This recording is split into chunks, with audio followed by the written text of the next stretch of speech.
Share market को लोगों ने बहुत कॉम्प्लिकेटेड बना के रखा है। ये इतना कॉम्प्लिकेटेड है नहीं। अगर ठीक तरह से काम किया, समझ के लिया, अपनी पढ़ाई किया तो ये बहुत ही सिंपल और सुलझा हुआ है। लेकिन लोग क्या करते हैं, इसको कॉम्प्लिकेटेड करके बताते हैं, तो रिटेल इन्वेस्टर और भी कंफ्यूज होते हैं। तो समझ के खुद की पढ़ाई करो और भी मजा आएगा और मार्केट में अच्छा महसूस भी होगा। और एक बात, शेयर मार्केट से पैसा कमाना है ऐसा एम होना चाहिए। ये ऐसी एक ही कंपनी से पैसा कमाना है ऐसा एम नहीं होना चाहिए।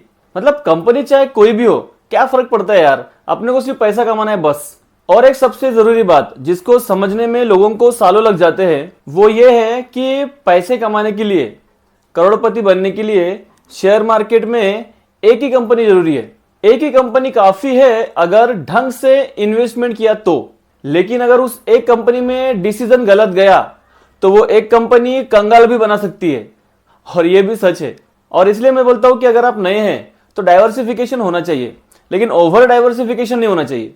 क्या होता है, कुछ लोग जो भी कंपनी न्यूज में देखते हैं, सुनते हैं, पढ़ते हैं, वो कंपनी झट से ले लेते हैं उसके बारे में बिना पढ़ाई किए। तो इस तरह से 40-50 कंपनी ले भी लिया तो एक कंपनी में 1 से 2% का ही एलोकेशन हो जाएगा। और उसमें से कोई मल्टीबैगर निकल भी गया तो 1 या 2% एलोकेशन से मल्टीबैगर बनने के बाद क्या ही फर्क पड़ेगा यार। इसलिए ओवर डाइवर्सिफिकेशन नहीं होना चाहिए, क्योंकि एलोकेशन प्रॉपर हो और कोई मल्टीबैगर निकल भी गया तो मजा भी तो आना चाहिए। वैसे टाइम और एक्सपीरियंस आपको सब सिखा देता है, मतलब धीरे धीरे सब पता चले जाता है। तो क्या कोई एक कंपनी आपको अमीर बना सकती है? तो आंसर तो हाँ है, लेकिन ये मार्केट है, कभी भी कुछ भी हो सकता है। इसलिए सारे अंडे एक ही बकेट में नहीं रखना चाहिए। ये जो बोलते हैं वो सही बोलते हैं। तो सही एलोकेशन और सही टाइम दे दिया जाए तो एक कंपनी भी आपको अमीर बना सकती है। तो चलिए आज डिस्कस करते हैं जियो फाइनेंस के बारे में। तो रिसेंटली जियो फाइनेंस का रिजल्ट भी पब्लिश हुआ है।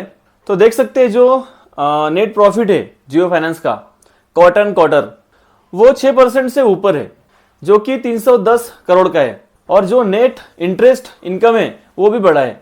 तो नंबर तो बस यही है, सब जानते हैं। वैसे बिजनेस तो शुरू नहीं हुआ है और इस क्वार्टर में ऐसा भी नहीं कि मैनेजमेंट ने आके बिजनेस का कुछ प्लान बताया हो, गाइडेंस या कॉल भी कुछ आया नहीं है। वैसे देखा जाए तो क्वार्टर अच्छा है, मतलब इसको पॉजिटिव मान सकते हैं। और अगर चार्ट को देखें तो चार्ट भी पॉजिटिव है और जिन्होंने भी नीचे लेके रखा है वो तो अभी अच्छे प्रॉफिट में होंगे ही।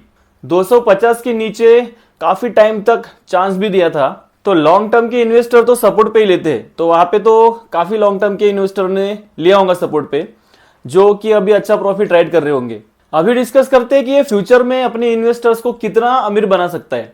देखो, नंबर आने के पहले से ही सबको पता था कि ये छोटे मोटे बिजनेस से क्या ही अर्निंग आने वाली है, क्योंकि अभी तक जो मेन बिजनेस है वो तो चालू नहीं हुआ है। और जो भी न्यूज के बेसिस पे देख रहे हैं या फिर फ्यूचर का प्रेडिक्शन कर रहे हैं, इसलिए ये स्टॉक रॉकेट बन रहा है। क्योंकि नंबर तो एवरेज है जो कि आने वाले थे, 300-400 करोड़ कमाया है, ऐसा ही कुछ है। तो इसलिए ये सब भविष्य का सोच के प्राइस इन हो रहा है स्टॉक के प्राइस में। अभी तक तो ये जो बिजनेस है जो ये लोग चालू करने वाले थे या चालू करने वाले हैं, वो अभी तक उस लेवल पे स्टार्ट होते हुए नहीं देखने को मिल रहा है। छोटा मोटा बिजनेस देखने को मिल रहा है, तो नंबर भी छोटे मोटे ही आए हैं। और जब मोटा बिजनेस चालू होगा तो अर्निंग्स भी मोटी आएगी, तो स्टॉक प्राइस भी मोटी ही मिलेगी।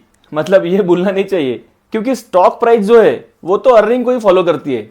तो अभी तो 300 करोड़ 400 करोड़ की अर्निंग दिख रही है और फ्यूचर में 3000 करोड़ 4000 करोड़ जाने की ये प्लानिंग कर रहे हैं। तो जब एक्चुअल सर्विस चालू होगी तब ये भी होगा और उतना रेवेन्यू भी आएगा।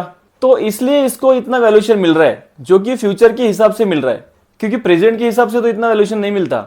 तो ये जो रेवेन्यू है 300 करोड़ 400 करोड़ जो अभी आया है, ये भविष्य में 1000 करोड़ 5000 करोड़ या 10,000 करोड़ भी जा सकता है, ऐसा अनुमान मार्केट लगा रहा है। तो यही खासियत है इस कंपनी की। मुकेश अंबानी की कंपनी है, कुछ तो बड़ा धमाका करेगी इसका अनुमान लगा के ही मार्केट फ्यूचर की सोच रहा है। और इसलिए स्टॉक भी धमाका कर रहा है, क्योंकि जो लोग लॉन्ग टर्म का सोच के इस कंपनी में पैसा लगा रहे हैं, वो लोग इस अर्निंग के लिए तो नहीं लगा रहे जो अभी आई है, वो तो उस अर्निंग के लिए लगा रहे हैं जो आने वाली है फ्यूचर में, और वो आएगी। मतलब ये सबको लगता है और मुझे भी लगता है। मतलब मेरा कुछ रिकमेंडेशन नहीं है। This video is only for educational purpose. Don't take it as a investment advice. Kindly consult your financial advisor before investing. और अगर वीडियो पसंद आया तो लाइक जरूर करना और नए हो तो सब्सक्राइब भी जरूर करना। तो अगर इसके फंडामेंटल्स को देखें तो पता है कि ये एक एनबीएफसी है, इंश्योरेंस ब्रोकिंग में है, जियो पेमेंट सोल्यूशन लिमिटेड है, जियो पेमेंट बैंक भी है। मार्केट कैप तो अभी 2,35,000 करोड़ के आसपास गया है और पी जो है इंपॉर्टेंटली वो अभी 147 दिखा रहा है, जो कि पहले काफी हाई दिखा रहा था, मतलब लोगों को बिलीव नहीं हो रहा था। अभी 147 पे दिखा रहा है, मतलब ये भी पी ज्यादा ही है, लेकिन पहले जो काफी हाई दिखा रहा था उनके लिए तो अभी ये 147 देख के थोड़ा अच्छा लग रहा होगा उनको। कंपनी वैसे डेट फ्री है, मतलब पैसे की तो कुछ कमी है ही नहीं।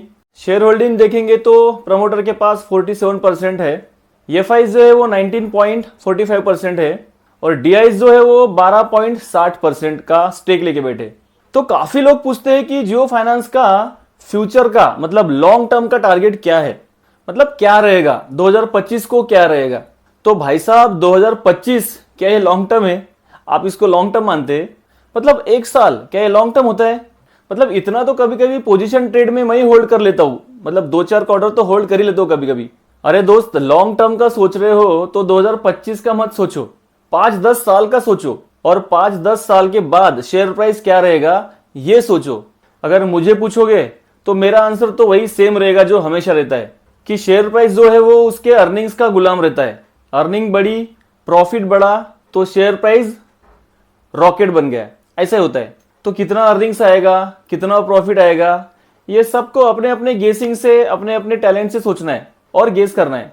लेकिन 5-10 साल के बाद आज के अर्निंग से कई कई गुना ज्यादा रहेगा, ये तो फिक्स है।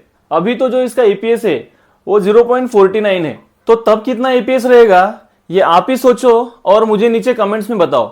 और फिर जब एफआईज और डीआईज पब्लिक से माल खरीदना शुरू करेगी तब क्या होगा ये भी मुझे कमेंट्स में जरूर बताना। हो सकता है ये कल 5% नीचे जाए या 5% ऊपर भी जाए। अभी तो आपको ये 360, 370, 380 के आसपास दिख रहा है, लेकिन इसका फ्यूचर टारगेट क्या है, मतलब फ्यूचर में ये कहां तक जा सकता है। तो आपको तो ये 500 के पार भी मिलेगा और 1000 के पार भी मिलेगा अगर ये अर्निंग्स उतनी लाएगा तो। तब तो 2000 के ऊपर भी इसका फ्यूचर टारगेट है। मतलब मेरा रिकमेंडेशन नहीं है, मैं तो ये स्टडी पर्पस के लिए डिस्कस कर रहा हूं, क्योंकि जब इसका एक्चुअल बिजनेस चालू हो जाएगा, एक्चुअल बिजनेस मतलब जबरदस्त लोन देना चालू करेंगे, इनकी इंटरेस्ट इनकम जबरदस्त बढ़ती हुई दिखेगी, उनकी कमाई भी अच्छी होगी। 2-4 दिन पहले ही ब्लैक रॉक के साथ जो खबर आई थी वो तो सबने पढ़ा ही है। ब्रोकिंग का बिजनेस होगा, उससे भी कमाई होगी, इंश्योरेंस का बिजनेस है, तो ये सब पाइपलाइन में है। और जब ये एक्चुअल होगा तो कंपनी का रेवेन्यू, कंपनी का प्रॉफिट कहां से कहां होगा सोचो। और एक्चुअली उसी के लिए लोग दाव लगा रहे हैं। अभी इसका पी बहुत ज्यादा है ऐसा काफी लोग बोलते हैं और ये सही भी है, लेकिन जब रेवेन्यू बढ़ेगा, अर्निंग्स बढ़ेगी, प्रॉफिट बढ़ेगा, ईपीएस बढ़ेगा तो उसका पी भी नीचे आ जाएगा। तो फ्यूचर की बात करेंगे तो कंपनी का पोटेंशियल तो है, बड़े लेवल पे बिजनेस करेगी, बड़े लेवल पे रेवेन्यू लाएगी, बड़े लेवल पे प्रॉफिट लाएगी और इसी थ्योरी पे भरोसा करके भविष्य के बारे में सोच के लोग पैसा लगा रहे हैं। हाँ, अगर ये शॉर्ट टर्म की तेजी देख के अगर कोई पैसा लगाता है तो वो फंस सकता है, क्योंकि शॉर्ट टर्म में कोई बता नहीं सकते, थोड़ा सा भी प्राइस नीचे आया तो लोग डर के बेच देते हैं। और अगर लॉन्ग टर्म का व्यू है तो फिर तो एडवांटेज है, मतलब बड़ा मैनेजमेंट, बड़ी टीम, बड़ा विजन है, कस्टमर जबरदस्त है, पैसे की कुछ कमी नहीं है। अभी और सरप्राइजिंगली कुछ अनाउंसमेंट हो सकता है, कभी भी कोई टाइप की न्यूज आ सकती है। तो फ्यूचर टारगेट तो अभी आप ही सोच सकते हो, मतलब जिसका लॉन्ग टर्म का व्यू है वो सोचेगा और जिसका शॉर्ट टर्म का व्यू है वो तो बस मोमेंटम चेज करेगा, स्टॉप लॉस लगाएगा। तो क्या जियो फाइनेंस अकेला आपको करोड़पति बना सकता है? तो जी हाँ, बना तो सकता है। जो एक्सपेक्टेशन से मार्केट पैसा लगा रहा है, उसी एक्सपेक्टेशन से अर्निंग्स आए, उसी एक्सपेक्टेशन से प्रॉफिट आए और उतने साल तक कोई होल्ड करता है तो पॉसिबल है। लेकिन अगर आप डाटा देखोगे तो लोग उतना होल्ड नहीं कर पाते। 1-2 साल तक अगर परफॉर्म नहीं किया, कंसोलिडेशन फेज में चला गया तो लोग बेच देते हैं। तब कैसे बनेगा कोई करोड़पति बताओ? तो उसके लिए जरूरी है अर्निंग, प्रॉफिट, टाइम और उतना पेशेंस, मतलब कितना साल आप होल्ड कर सकते हैं उस पर डिपेंड है सब। तो ये था आज का वीडियो दोस्तों। अगर आपको इससे कुछ वैल्यू मिली, कुछ इंफॉर्मेशन मिला तो चैनल को सब्सक्राइब जरूर कीजिएगा। अगर वीडियो अच्छा लगा तो लाइक कीजिए, शेयर कीजिए और कमेंट्स भी कीजिए ताकि हमको पता चले कि आपको कैसे लगा। तो मिलते हैं किसी नए वीडियो में, तब तक के लिए बाय बाय।